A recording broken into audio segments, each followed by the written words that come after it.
Thanks so much for coming down to the studio. We really Thanks for having appreciate me, it. bro. So, first of all, Written in the Stars makes you the first UK rapper to have a platinum song in the US. Yes. Congratulations. How do you think that rap in the UK is different from rap in the US? Do you know what? I just say that the colloquials are probably the most different things. The fact that we have different references, different cultural references, you know, different slang words and stuff like that. I'd say that's the biggest difference. Other than that, it's pretty much the same. We were more or less influenced by you guys. Do you know what I mean? We grew up wanting to be Jay-Z and Snoop Dogg, and we just kind of found our own feet and made something of our own. So how do you make it your own? What do you change about, not necessarily change, but how do you adapt what you've been hearing to what your experience is? Just making it your own, talking about where you're from. You know, for a very long time, I was a big fan of Eminem. I still am, but he was talking about 8 Mile in Detroit. I was like, where the hell is 8 Mile? Yeah. What is a trailer park? I don't know what that is. Do you get what I Yeah. mean? So I'm going to talk about something that's real to me. I'm going to talk about Marylebone, or I'm going to talk about Westminster or whatever. Do you get what I mean? So those are some of the major differences. Your given name is Patrick. It is. How did you choose Tinie Tempah Good question. as your moniker? Nice word. Thank you. I had to throw that in at the last second. That was Did you hear awesome. that? I'm going to use that for the whole day. That's the word of the day, Monica. I like that. I actually read that you looked up the word angry in a thesaurus. I did look up the word angry. So this is basically how it came about. I was in a lesson called citizenship. I don't know if you guys have that in your high school. It's like a compulsory thing. Like home, what do you guys have? Home economics? Yeah, something like that. We learn about cooking and something like baking that, and stuff? exactly, Okay. exactly. So something like that. And I was just sitting there bored, just sort of like daydreaming. I was like, you know what, I want to be a musician. I need a cool name. So I went through the thesaurus. I didn't get very far. I stopped at A.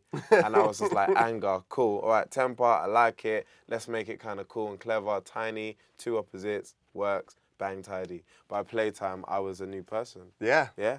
That is the most hardcore way to choose your Absolutely. rap moniker. Absolutely. In your home ec class, no gangs, you looked up in the thesaurus. No gang scars, no gang wars, nothing like that. No nicknames. It just happened. Did he ask you to remix Hello, Good Morning over Twitter? Is that Twitter. correct? Yeah. My BlackBerry crashed when that happened. Really? Yeah. Did you just get an amazing amount of response? Yeah, that was like the first real time. You know, I was doing well with the followers. I'm on about 500,000 now.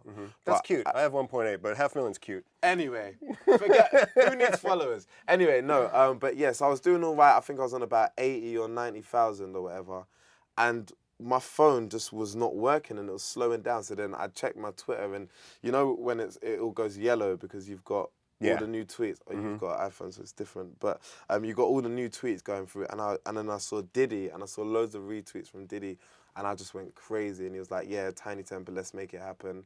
Wasn't too sure about what he meant then, but after a bit of research, I figured out it was for this remix, and I actually had to record the remix in a hotel. That's how excited I am, and that's how busy I was as well. So I literally did a tour date in a city, and then basically I got up in the morning to record the track and sent it straight over. And then I read afterwards that he thanked you on Twitter as well? Yeah. Did you ever actually talk to the man? No. No. No. You know, it was an honor for him to even kind of reach out from that epitomic distance. I kind of like that.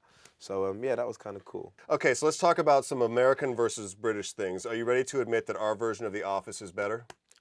Do you really think that? You guys have had like 100 series of like this Office. You're not supposed to do that. No. No. You guys have played it out. Because when you do candid things, when you do candid humor, there's only so much of it you can do. There's only so much awkward shots with somebody you can get. And you guys have been doing series after series after... No. But isn't that the American way, though? Yeah, To take a great idea and just ram it into the until ground? people hate it. I think you guys have overdone The Office here.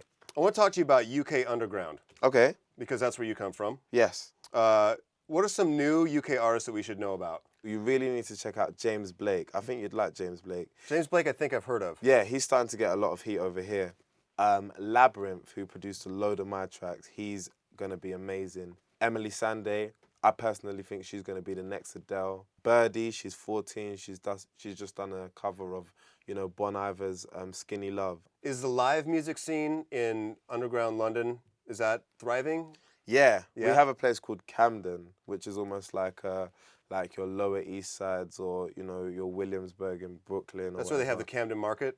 Exactly. It's all punk rock and a bunch of like Exactly. head shops and stuff like that. Exactly. And all the trendy kids kind of live there. So there's a lot of live stuff going on over there. And yeah, we have a few different... Do you know what? When you come to London, hit me up. I'll show you a few places. Absolutely. Is there anything about the U.S. that you need me to explain to you? Why are strip clubs so big over here? What is with that? It's mostly actually in the South. I mean, there's strip clubs everywhere in the United States, but in the South especially, it's really part of the culture. When I was listening to Southern rap, that's all they were talking about, strippers, strippers' booties. I was like, what is going on in the South that I do not know about? So did you go to the strip club? I did. Was it enjoyable? Did you enjoy yourself? Yeah. Yeah? Yeah. Because I feel a little bit uncomfortable when I go to strip clubs. I did. That's what I wanted to say. Because when you see a naked stripper for the first time and she gives you a lap dance for like 20 minutes or whatever, and she starts telling you that she's in college. They actually do say that. They're in college and they're stripping for their tuition or whatever. They all do say that. Like, the minute she goes to somebody else and you see her laughing, it feels like she's cheating on you. Yeah. So over there. Yeah, I'm like, what are you doing? Come back we here. had something. I thought we had something. Do you know what I mean? So that's going to take a little while to get used to. Absolutely. Thanks so much for your time. I appreciate it. Pleasure, man. That was amazing.